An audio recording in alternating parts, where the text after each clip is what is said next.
Hoy en Bienestar Basado en la Evidencia vamos a hacer algo diferente. Vamos a empezar a mirar qué se está diciendo en las redes sociales. Hay diferentes profesionales que dan algunos consejos, creo que en la mayoría, si no en todos los casos, bien intencionados. Y en algunos casos estos consejos son ciertos.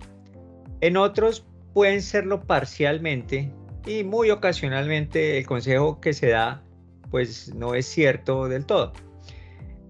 Es importante para mí colocar como una lupa sobre lo que se está diciendo en las redes sociales y contrastarlo con la evidencia para ver qué de eso sirve, qué de eso no sirve. Y una vez tengamos eso claro, sabremos qué elementos incorporar de lo que nos aconsejan para poderlo implementar en nuestras vidas y tener una vida saludable.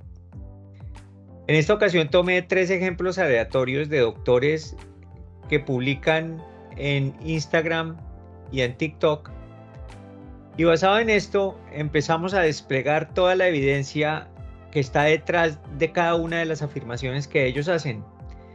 No se trata de contradecir a nadie ni de aplaudir a nadie, simplemente es tratar de poner la casa en orden y de darnos cuenta qué cosas son ciertas, cuáles no, con la evidencia que tenemos hoy. Lo menciono más adelante, que el conocimiento médico es trabajo en progreso, eso significa que no está la última palabra dicha. Es posible que con la evidencia que tenemos hoy día algunas cosas sean ciertas y en un futuro dejen de serlas. Y por eso tenemos que seguir estudiando día a día para utilizar la mayor cantidad de conocimiento que tenemos y aplicarlo a nuestra salud. El objetivo mío es precisamente traer esa información para que nuestra audiencia pueda utilizarla de una manera racional y logremos el objetivo de vivir una vida plena, saludable y feliz, con contentamiento personal y con excelentes relaciones con los demás. Y además, obviamente, tranquilidad y paz espiritual. Los dejo con este episodio, espero que lo disfruten. No olviden suscribirse al canal de YouTube Dr. Efraín y activar la campana de notificaciones para recibir lo último en contenido. Tampoco olviden seguirme en redes sociales, en Facebook, en TikTok y en Instagram, donde también de manera constante estamos poniendo nueva información siempre basada en la evidencia. Espero que disfruten el episodio de hoy. Bienvenidos a mi podcast Bienestar Basado en la Evidencia. Soy su anfitrión, Efraín Riveros, Dr. Efraín. En este espacio dedicaremos nuestro tiempo a explorar el mundo de la salud y el bienestar desde una perspectiva científica y práctica. Navegaremos a través de la literatura médica más relevante, analizaremos la robustez estadística de estudios científicos importantes y descifraremos los resultados que realmente pueden aplicarse en nuestra vida diaria. Ya sea que esté buscando comprender mejor una enfermedad, mejorar su bienestar general o simplemente le apasiona la ciencia detrás de la salud, este es el lugar para usted. Acompáñeme en este viaje de descubrimiento y entendimiento. Bienvenidos a Bienestar Basado en la Evidencia. Soy Efraín Riveros, doctor Efraín, profesor asociado de anestesiología del Medical College of Georgia en los Estados Unidos. He venido poniendo mucho cuidado a toda la información que vemos en las noticias, en redes sociales, con respecto a estilos de vida saludables, cambios nutricionales, ejercicio y esto me ha hecho reflexionar acerca de qué tanto de lo que se dice es cierto, qué tanto no es y qué tanto puede ser parcialmente cierto, pero debe ser explicado en mayor detalle. Me he puesto la tarea de poner algo de escrutinio sobre lo que la gente está diciendo, fuentes unas más confiables que otras. Y creo que cuando se trata de conocimiento aplicable a la salud humana, y esto lo digo desde mi experiencia médica de más de 30 años, cuando se trata de eso, el conocimiento médico es un continuo, ¿no? Que va desde máxima ignorancia, porque hay cosas que no se saben, que no se conocen sus mecanismos, esto está en un lado del espectro, Mientras que en el otro extremo del espectro están aspectos de la medicina que son demasiado obvios y demasiado claros y que han sido probados a través del tiempo. Por ejemplo, si analizamos por qué algunas personas con factores de riesgo para cáncer de próstata desarrollan cáncer de próstata, mientras que otras con similares factores de riesgo no lo desarrollan, en realidad no se sabe qué pasa exactamente para que la enfermedad se manifieste en unos y no se manifieste en otros. Este es un ejemplo de algo que no se conoce en lo absoluto. En el otro extremo tenemos algo, y sabemos que cuando hay un proceso infeccioso agudo, hay unas sustancias que se liberan que se llaman citoquinas. Una de ellas es la interleuquina 1, y esta interleuquina 1 estimula la producción de prostaglandina E2 en el hipotálamo para que se produzca fiebre. Sabemos que ese es el mecanismo de la fiebre en este contexto. Y como esto lo tenemos tan claro, se puede utilizar acetaminofén, que bloquea esta vía de producción de prostaglandina E2, y la fiebre se quita. Y todos lo hemos experimentado y es claramente útil. ¿Por qué? Porque el mecanismo se conoce con certeza. Desafortunadamente, la mayoría de aspectos relacionados con el conocimiento médico se conocen parcialmente o no se conocen, o sea, están en la parte izquierda del espectro. Cuando esta situación ocurre, lo mejor que podemos hacer es tratar de recoger la mayor cantidad de evidencia que hay a favor o en contra de ciertos mecanismos y tomar una decisión con respecto a qué vamos a hacer basados en esa información. Por eso es tan importante que cuando un mensaje se lanza al público, sea puesto bajo el lente de la evidencia para que sepamos a qué podemos atenernos. Cuando miramos las redes sociales que han invadido nuestro mundo hoy día, hay información muy valiosa allí, pero también hay información que puede hacer equivocar a las personas. Tomé hoy 3 ejemplos para tratar de mirar si lo que se está diciendo tiene base científica para que podamos hacerle caso o no. Entonces, en ese orden de ideas, vamos a mirar esos 3 posts que fueron publicados en TikTok o en Instagram por diferentes profesionales. Y aquí me parece muy importante resaltar que en todos los casos, estos profesionales están tratando de hacerlo mejor y tratando de brindar información de acuerdo al conocimiento que tienen y obviamente tratando de que las personas se beneficien de la información que ellos están proveyendo. Empecemos con el primero que fue publicado en TikTok. Veamos. 5 efectos negativos de comer menos. Hay profesionales de la salud que te recomiendan consumir menos calorías para que logres bajar de peso. Pero esto tiene muchos efectos en tu salud y yo te voy a dar 5 de ellos. Lo primero y lo más lógico, deficiencia de energía. Estás comiendo menos calorías. El doctor habla de que la restricción calórica es inadecuada porque no da el requerimiento calórico que la persona necesita. Esto hay que entenderlo desde 2 perspectivas. La primera es que cuando se trata de nutrición, la cantidad y la calidad son 2 aspectos diferentes, pero que son complementarios. Cuando hablamos de la cantidad, usualmente hay una relación directa entre la cantidad de comida que usted ingiere y la energía que puede derivar de esa comida en términos de calorías. Entonces, si usted come muchísimo, pues está ingiriendo muchísimas calorías y esto hay que verlo en relación con su consumo de energía. Si usted utiliza bastante energía, pues va a tener que también ingerir más calorías.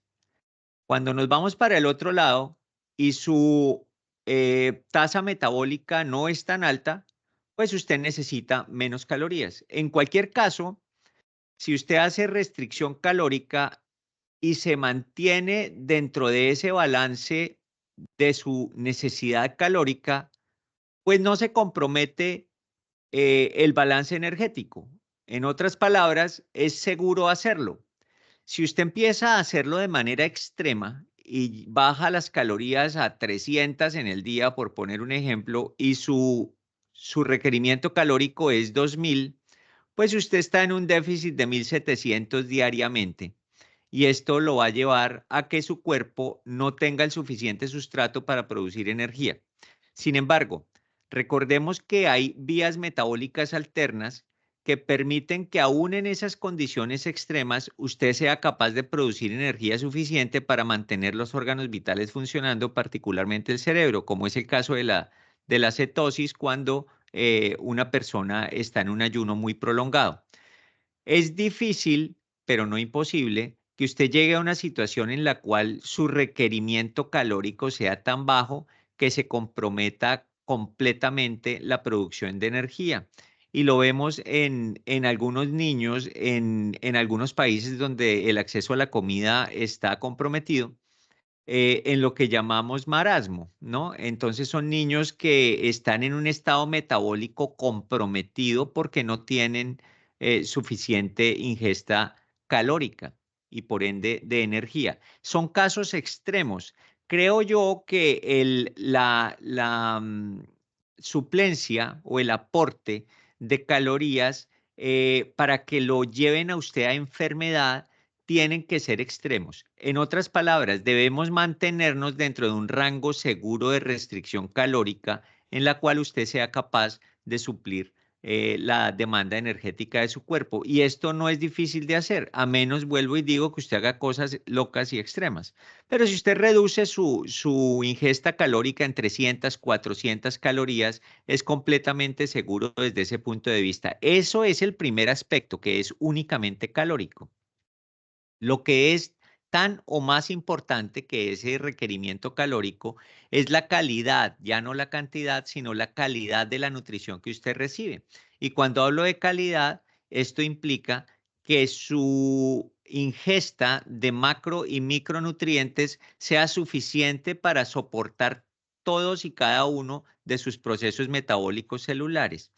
Entonces, mientras usted tenga adecuado aporte de proteína, carbohidrato, grasa y micronutrientes, es muy probable que la restricción calórica no le represente ningún problema. Ahora, si la restricción calórica además se asocia a insuficiente cantidad de cualquiera de estos macro o micronutrientes, usted entra en un estado de desnutrición específica para ese nutriente o inespecíficas y son muchos nutrientes los que se ven afectados y naturalmente esto ya va a afectar no solo la producción de energía, sino la estructura celular y algunas funciones vitales no necesariamente relacionados con la producción de energía.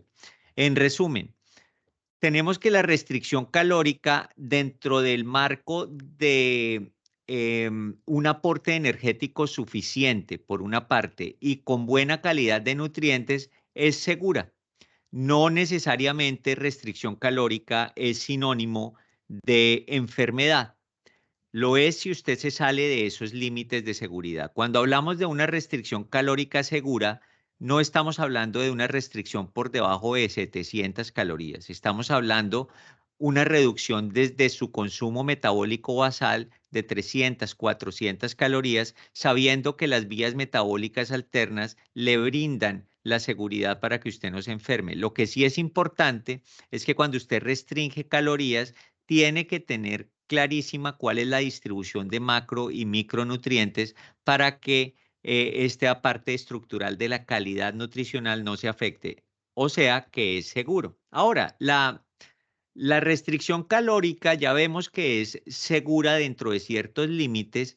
Hablemos un poco de los beneficios de esa restricción calórica. La primera claramente es la pérdida de peso, porque si usted está constantemente introduciendo una cantidad de calorías menor a la que está utilizando, pues esto se va a asociar con esa pérdida de peso. Si usted se preocupa por mantener adecuada ingesta de proteínas en esta restricción calórica, la pérdida de peso se va a dar esencialmente a costa de grasa que usted tiene almacenada. Esto, vuelvo y repito, es si su ingesta de proteína sigue siendo adecuada y aún más ideal si lo acompaña de ejercicio, de tal manera que la síntesis de proteínas continúe y la suplencia energética dependa completamente de tanto de lo que usted está consumiendo, las pocas calorías que está consumiendo, como de la energía que usted tiene almacenada como grasa, que dependa de esa grasa y no dependa de las proteínas para que la estructura no se dañe. O sea que funciona muy bien para la pérdida de peso. La restricción calórica, y lo voy a hablar más adelante, debe ser visto como una intervención más a largo plazo que a corto plazo y no debe ser tan severa, porque cuando usted se restringe de calorías de una manera severa, esto ya se vuelve poco sostenible. Y cuando usted deja de hacerlo, ocurren unos cambios metabólicos de los cuales voy a hablar en un momento. ¿Qué otro beneficio aparte de la pérdida de peso, que es un beneficio claro? Hay un efecto muy claro sobre la longevidad, sobre el envejecimiento. Se ha demostrado en diferentes especies, desde las más sencillas hasta los vertebrados, en las cuales claramente alarga la vida. Se ha llevado inclusive hasta primates este estudio. ¿Por qué ha sido tan difícil de estudiar en humanos? Primero, porque es muy costoso. Y segundo, porque usted necesita unos tiempos de seguimiento muy largos, porque la duración de la vida de un ser humano es muy larga comparada con la de un insecto o con la de un gusano. Entonces, la mayoría de estudios se han hecho en especies que duran poquito para que usted pueda analizar los efectos dentro de todo el ciclo vital de ese animal. Con los humanos es mucho más complicado. Tan complicado que hay escasez de estudios aleatorizados experimentales en humanos. Hay uno que es muy interesante y del cual voy a hablar en unos momentos, que se llama el estudio Calery. Ese estudio fue publicado en el año 2015 en el Journal de Geriatría, y es el único experimento con robustez científica para sacar conclusiones. Pero hay otros estudios observacionales que también tienen importancia antes de que hablemos de este experimento. Uno de ellos fue realizado en una población en Okinawa. Okinawa o digamos que sobresale porque la incidencia de centenarios, o sea, personas que pasan de los 100 años, es 4 a 5 veces más alta que en otros países industrializados. Okinawa es en Japón. Es tan alta la incidencia como 50 por cada 100.000 habitantes pasan de los 100 años de edad. Esto es una característica única. Y los estudios observacionales han mostrado que consistentemente la ingesta calórica promedio de una persona en Okinawa es 20% por debajo del requerimiento calórico que se podría predecir por el peso individual. Esto se empieza a implementar desde la edad escolar y se mantiene a lo largo de toda la vida. Hay un estudio del doctor Wilcox y sus asociados en el año 2007, en el cual se analizó de manera observacional a 70 personas de Okinawa, y se encontró que ellos mantenían 10 a 15% menos de ingesta calórica por debajo de la necesidad energética diaria. O sea, es una verdadera restricción calórica. Ellos también mantenían una actividad física aumentada comparada con personas de la misma edad en otros países industrializados. Y ellos encontraron importantes beneficios porque estos pacientes de 70 años no tenían ninguna enfermedad ni tomaban ningún medicamento. O sea, claramente esto es bien importante. Hay otro estudio realizado por Vallejo en Argentina, y retrospectivamente se analizaron dos cohortes de 60 pacientes cada una de ellas sin restricción calórica, la otra con restricción calórica, y se analizó que en el grupo con restricción calórica había una reducción de más del 50% en la admisión a los hospitales y una disminución significativa en la tasa de mortalidad. Esto está de acuerdo con los estudios de Okinawa. Hablemos ahora de este estudio Calorie, que es el único que se ha hecho experimental en humanos para analizar el efecto de la restricción calórica sobre la longevidad. Este estudio es grandísimo, es multicéntrico e incluyó tres grandes universidades. Una es Tufts en Massachusetts, Duke en en North Carolina, y la Washington University en Missouri. Como les decía, esto fue publicado en la revista de Gerontología en el año 2015 y ellos encontraron que había en este experimento que realizaron, lograron sostener en un 12% la restricción calórica por un periodo de 2 años. Y se dieron cuenta que la caída en el peso fue sostenida en todos los pacientes que pertenecieron a este grupo experimental y encontraron otras cosas en el perfil metabólico que vale la pena mencionar. Uno es que la concentración de hormona tiroidea T3 disminuyó, así como el factor de necrosis tumoral alfa, lo cual habla de una disminución en el nivel basal de inflamación. Y esto está de acuerdo con otros estudios que han mostrado que la inflamación crónica es un marcador del envejecimiento. Entonces, al disminuir el factor de necrosis tumoral alfa, esto nos habla que ellos tienen una inflamación que llaman inflammaging menor comparada con los pacientes que no hicieron restricción calórica.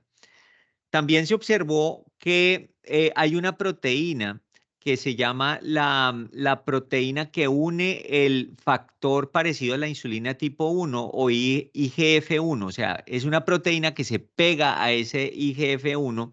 Esta está aumentada. Esto lo que indica es que el IGF-1 es atrapado por esa proteína y disminuye su acción biológica. Esto es importante por dos razones. Una de ellas es porque limita el crecimiento celular sostenido y otra es que disminuye o regula mejor los niveles de apoptosis, que es muerte celular programada, que es una cosa buena para las células que están envejeciendo. Además de eso, obviamente, si usted no tiene el IGF-1 aumentado y disminuye el crecimiento y reproducción celular, naturalmente disminuye su riesgo de cáncer.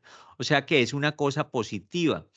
Además de eso, la disminución en la acción biológica del IGF-1 se asocia también a una mejoría en la resistencia a la insulina, mejores controles de glucosa y mejor control metabólico, que es muy evidente en estos pacientes que sostuvieron restricción calórica.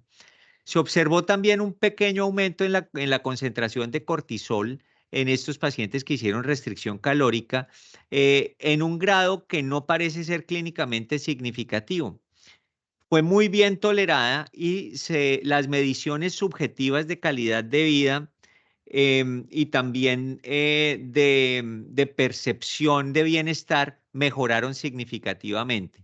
La función inmunológica también mejoró y es muy importante tener esto en cuenta. En resumen, el experimento Calorie nos muestra que la restricción calórica es sostenible, se asocia con disminución de peso, se asocia con un perfil metabólico mejor y lo más importante, se asocia con la disminución de los factores de riesgo que se asocian además con el deterioro de la salud en la longevidad y una vida más larga. De alguna manera, esto está alineado con los hallazgos en los animales. O sea que parece que lo que se ha encontrado en los animales se está empezando a ver extrapolado en los humanos también.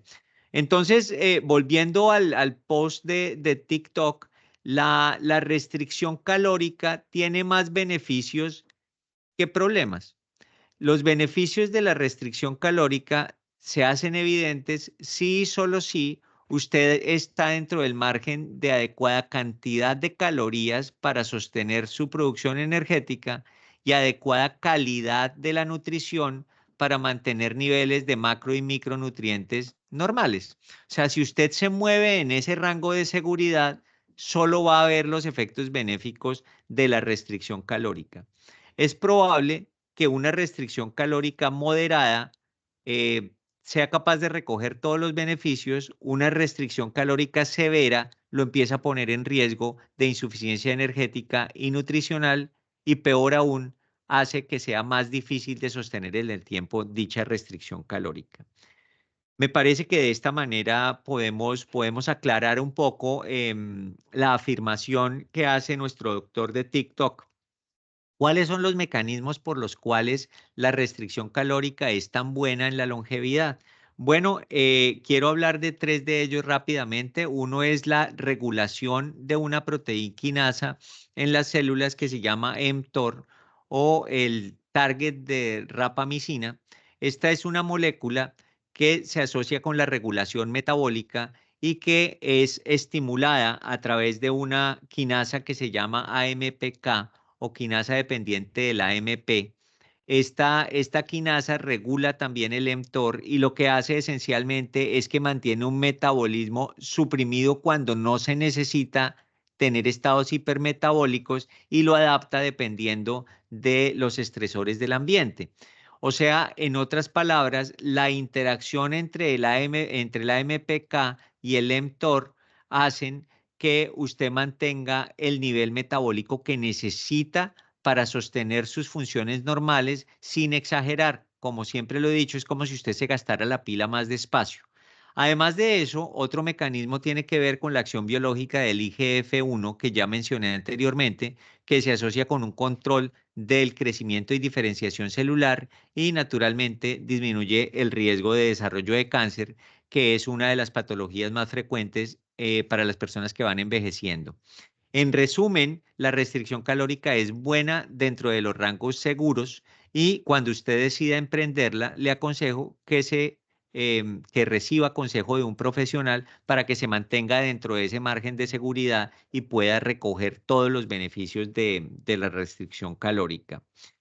Continuemos viendo qué dice el doctor en TikTok.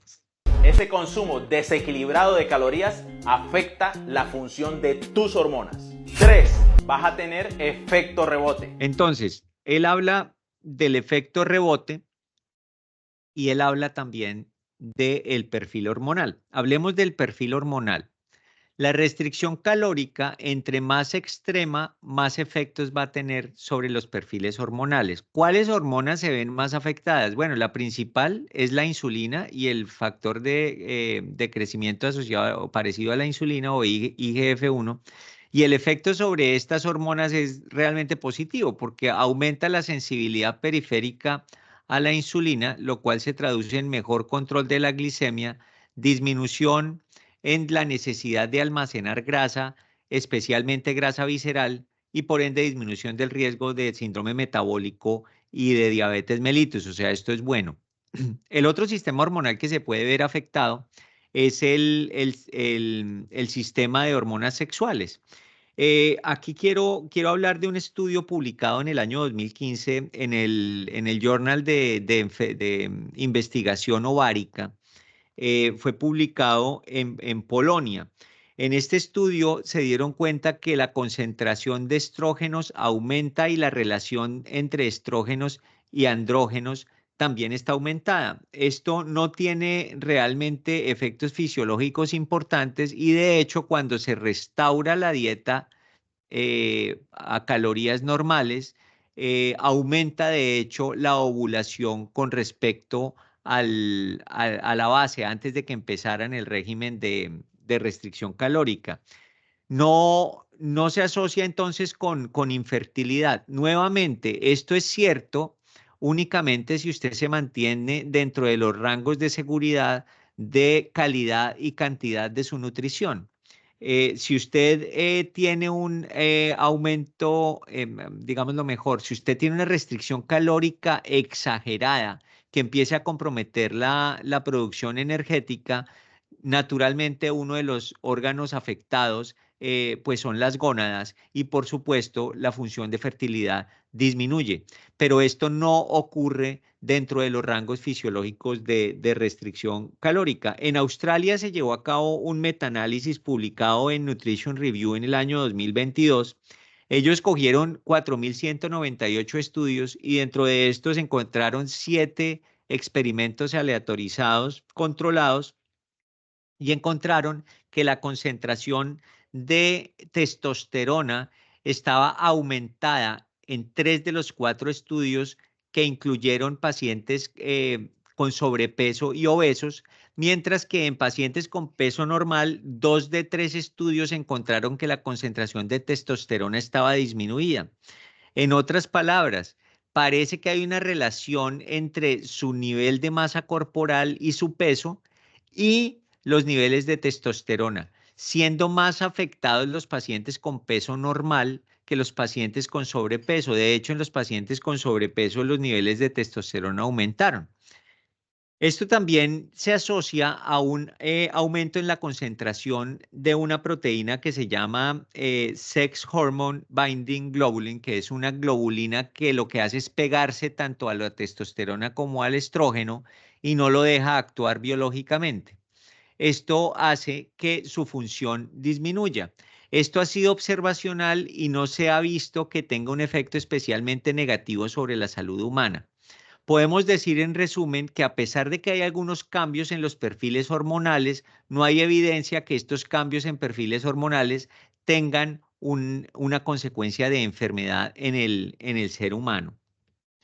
El otro factor que mencionaba el doctor es el efecto de rebote. El efecto de rebote cuando usted deja de hacer restricción calórica y vuelve a comer calorías normales, existe. En eso tiene razón el doctor y se llama weight regain o ganancia de peso después de que usted lo perdió con la restricción calórica. Aquí es importante enfatizar 2 aspectos. Uno es que cuando usted suspende la restricción calórica y después se desjeta a comer, pues claramente usted va a tener una exageración de ese efecto de rebote porque usted está pasando de una dieta hipocalórica a una dieta hipercalórica y lógicamente esto va a traer las consecuencias de cualquier dieta hipercalórica, que es la acumulación de energía en la forma de grasa, resistencia a la insulina con aumento de grasa visceral. Pero aún si usted no llega a ese extremo de empezar a comer muchísimo después de que termina la restricción calórica, sino que usted vuelve a un estado de consumo de energía equilibrado con su gasto de energía, aún en ese caso hay algo que se llama la adaptación metabólica. Y es que sus vías metabólicas durante la restricción calórica tienden a estar subreguladas. En otras palabras, tienden a disminuir su función. Es como si se interpreta, bueno, ya no hay tanto, este señor no está consumiendo casi energía, bajémosle un poco a todo el metabolismo para ver si nos mantenemos sobreviviendo a pesar de la restricción calórica. Eso se ve reflejado en algunos mecanismos fisiológicos. Uno de ellos es que cuando usted empieza a bajar de peso, baja su masa grasa durante la restricción calórica y por ende disminuye la concentración de leptina. Y al disminuir la concentración de leptina, aumenta el apetito. Entonces empieza a volverse difícil. Entre más extrema sea la restricción calórica, más tiene usted que luchar con el hambre.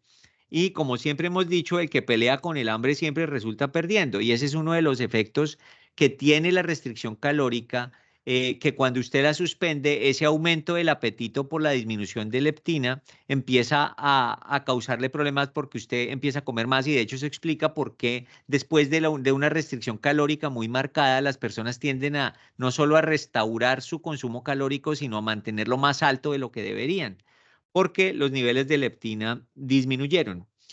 El otro aspecto que mencionaba anteriormente es que como todas las vías metabólicas están medio suprimidas durante la restricción calórica, el consumo de energía basal disminuye. O sea que si usted va a suspender la restricción calórica, tiene que hacerlo de manera gradual para que sus vías metabólicas vuelvan al estado basal y usted sea capaz de sostener la pérdida de peso que había logrado. Entienda de todas maneras que si usted deja la restricción calórica, va a volver a ganar algo del peso que perdió, pero la idea es que usted alcance un peso inferior al que tenía antes de empezar la restricción calórica para que este se vuelva su nuevo nivel de referencia alrededor del cual su cuerpo empieza a manejar la variable fisiológica llamada peso.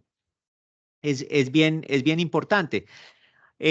Dos cosas entonces. Una es que usted mantenga una restricción calórica no tan extrema y además de eso, cuando restaure el consumo calórico lo haga de manera gradual y además de eso trate de que su restricción calórica se vuelva un poco el estilo de vida más que simplemente una dieta, porque cuando usted hace una intervención tan a corto plazo, especialmente si es muy severa, pues va a ser muy difícil que usted logre vencer la adaptación metabólica que su mismo cuerpo está desarrollando.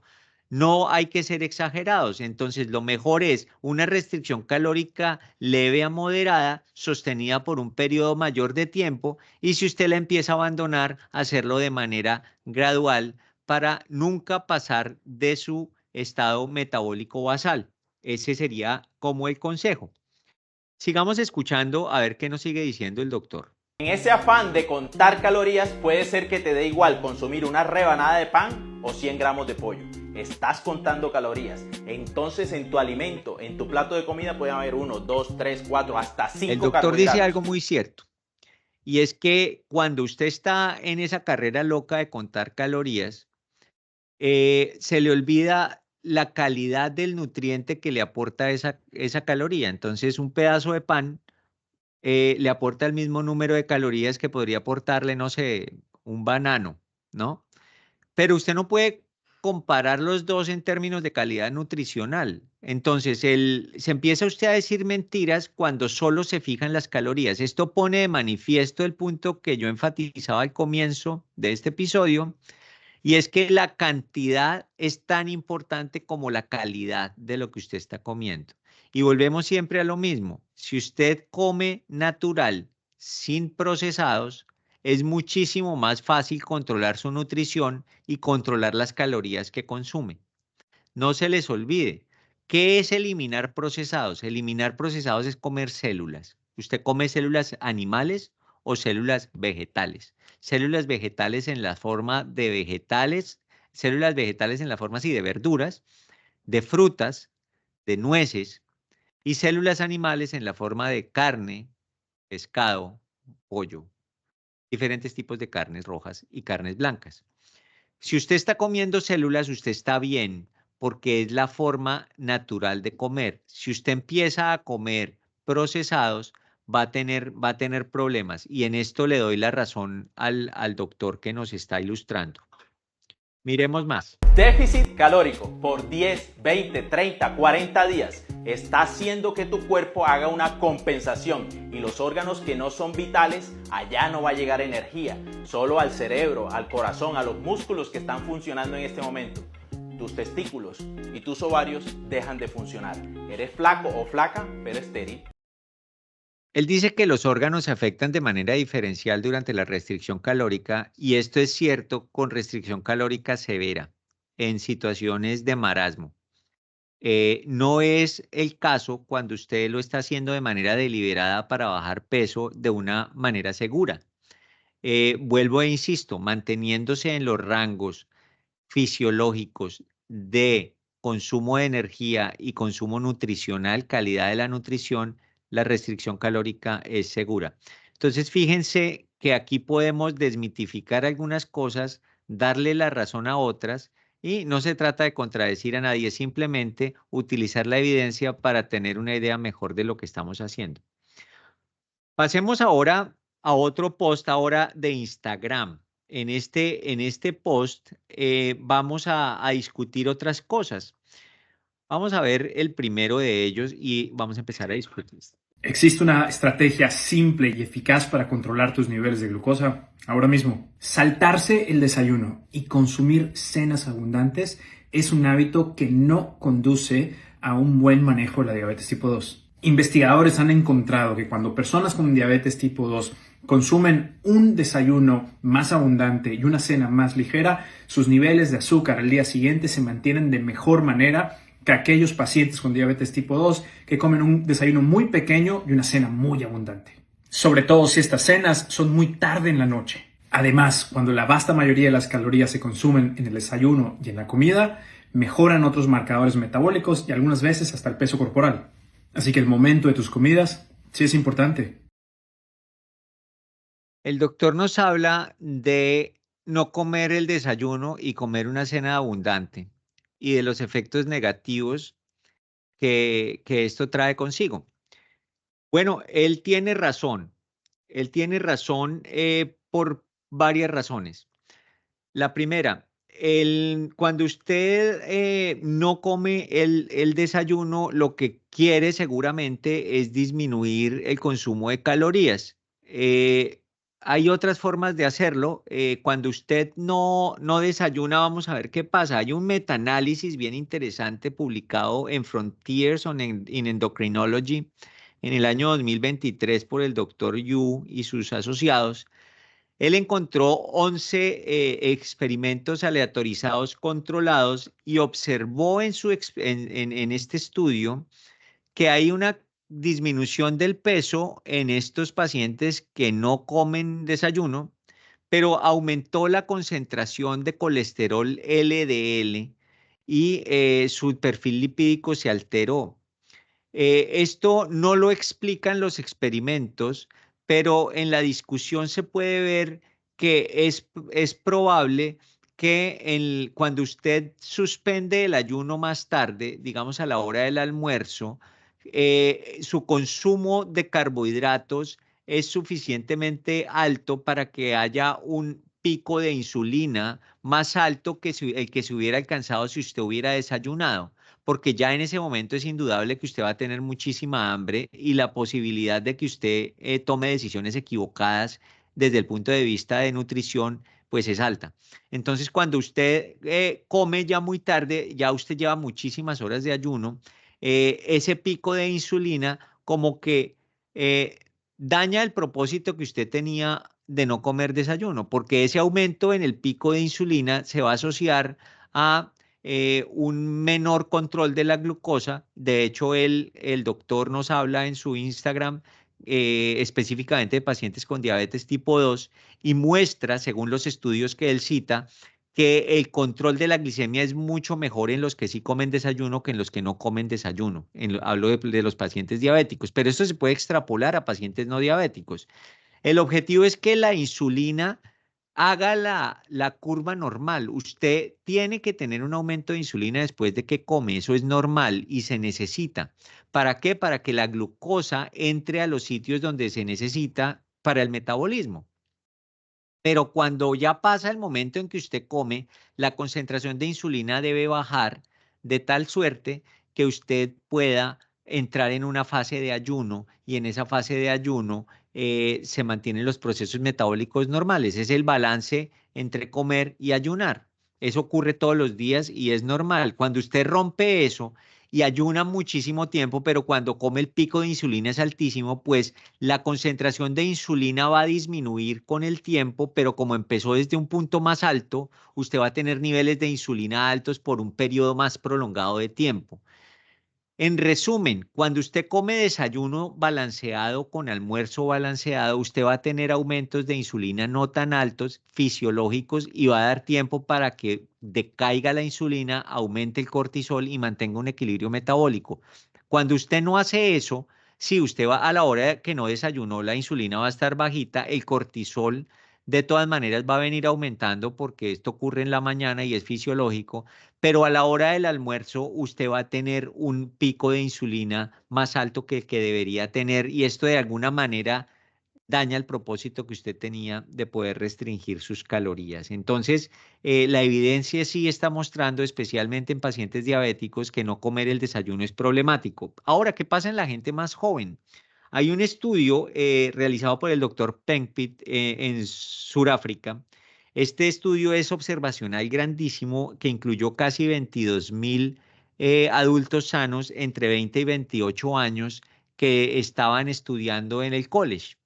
Ellos los analizaron y la dimensión que observaron fue la mental y encontraron que hay una significativa incidencia más alta de enfermedad mental, depresión, ansiedad en aquellos que no comían desayuno.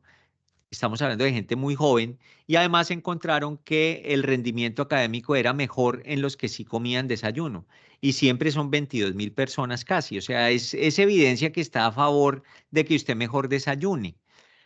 Lógicamente, esto dentro del marco de referencia de comer saludablemente, de que usted tenga una nutrición balanceada, desayuno, almuerzo, comida. Esto es bien, bien interesante, pero claramente estamos de acuerdo con lo que nos menciona, con lo que nos menciona el doctor.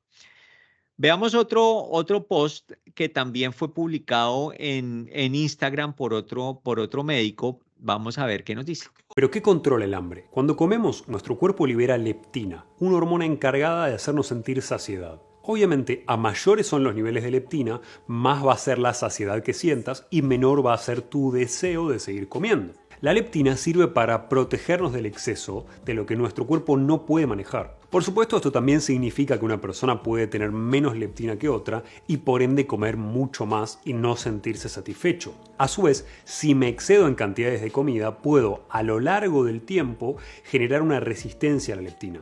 Básicamente, si todos los días como de más, además de engordar, además de aumentar de peso, como mi cuerpo se acostumbró a ese nivel de leptina exagerado, voy a tener menos efecto y a necesitar más cantidad de esta hormona de la saciedad para poder sentirme satisfecho. El doctor habla de la leptina y su efecto sobre el hambre. Él tiene toda la razón. La leptina hace parte del ciclo del hambre. Es uno de los mecanismos que regula el hambre en contraposición a la grelina.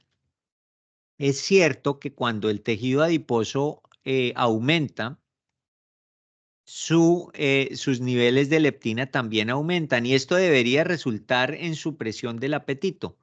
Sin embargo, en la medida en que aumenta la leptina a niveles suprafisiológicos, empieza a verse resistencia hipotalámica a la leptina. En el hipotálamo se controla el hambre. Entonces, si la leptina empieza a dejar de funcionar sobre el hipotálamo, usted no tiene saciedad. Lo único que tiene es hambre, porque la grelina sí va a estar funcionando al mismo tiempo. Entonces, se ve que las personas cuando empiezan a ganar el índice de masa corporal, curiosamente les da más hambre cuando debería ocurrir lo contrario, y esto se da por la resistencia a la leptina. Aquí estamos hablando únicamente del mecanismo del hambre, no estamos tocando el mecanismo del apetito, del cual hablábamos en el episodio anterior, ni estamos hablando de las conexiones mesolímbico-corticales con el hipotálamo. Únicamente estamos hablando del sistema hormonal de balance entre leptina y grelina. Él tiene razón con respecto a la resistencia a la leptina. Ahora, ¿por qué ocurre la resistencia a la leptina? Esto, hay un estudio bien interesante que explora los mecanismos, fue publicado en el año 2019 en la revista Diabetes, Síndrome Metabólico y Obesidad. En este estudio se exploran tres mecanismos. El primero es la aparición de mutaciones genéticas en los genes que producen la leptina. Y esto es interesante porque el problema no es solo metabólico, el problema ya se incorpora en el genoma. Y esto le da una nueva perspectiva al problema de la obesidad, porque lo hace más difícil de manejar, porque ya el problema no es solo después de que se sintetizaron las proteínas, ya no es post-translacional. El problema ya resulta siendo del epigenoma y el genoma. El segundo mecanismo que exploran en este artículo es un aumento de la resistencia a la permeabilidad de la leptina en el cerebro. O sea, la barrera hematoencefálica se vuelve más impermeable a la leptina que está circulando en sangre y que viene del tejido adiposo. Y el tercer mecanismo es que empieza a haber una alteración en la regulación de la síntesis de leptina en el tejido adiposo mismo.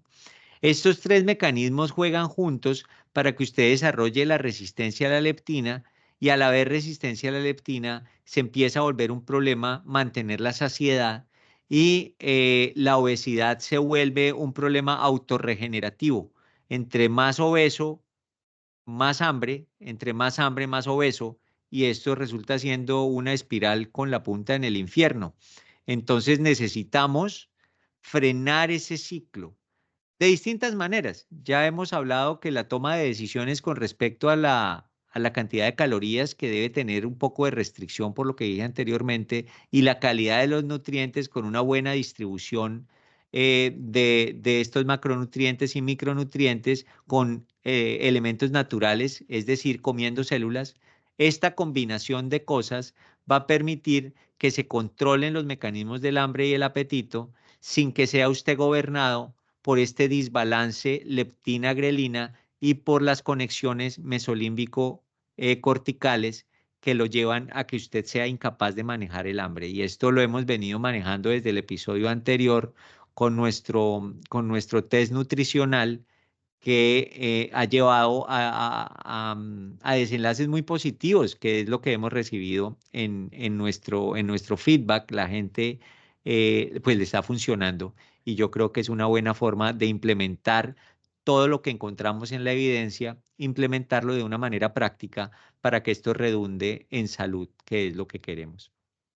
Este fue apenas un resumen de lo que estamos viendo en Instagram y yo creo que el mensaje final es que debemos mirar con un ojo crítico todo lo que se está publicando en redes sociales, porque hay elementos muy valiosos, claramente lo vimos hoy, pero también hay otros elementos que pueden desinformar si no se les aplica la evidencia científica que está disponible en este momento. Cierro diciendo que el conocimiento médico es un proceso en evolución. Lo que es cierto hoy, en la medida en que aparezca nueva evidencia, puede empezar a ser controvertido y en un futuro puede dejar de ser cierto. Por eso es necesario estar siempre encima de las publicaciones que están saliendo todos los días para ir refinando nuestro conocimiento, porque hay algunas partes de ese conocimiento que se van a volver dogmáticas, por así decirlo, y demasiado obvias cuando ya se conozcan todos los mecanismos. No ocurre en la mayoría de los casos. Entonces, vamos a seguir trabajando en este podcast para traer la mejor evidencia para tomar las decisiones correctas. Porque esto, como dije en un episodio anterior, el bienestar basado en la evidencia es un proyecto de vida en el cual estamos trabajando juntos, ustedes y yo, para construir el conocimiento y la información que nos lleve a tener una vida plena, saludable, feliz, con contentamiento con nosotros mismos, con contentamiento con las personas que nos rodean, para que al crecer en edad, crezcamos en sabiduría y mantengamos la salud. Espero les haya gustado este episodio y nos vemos en el siguiente.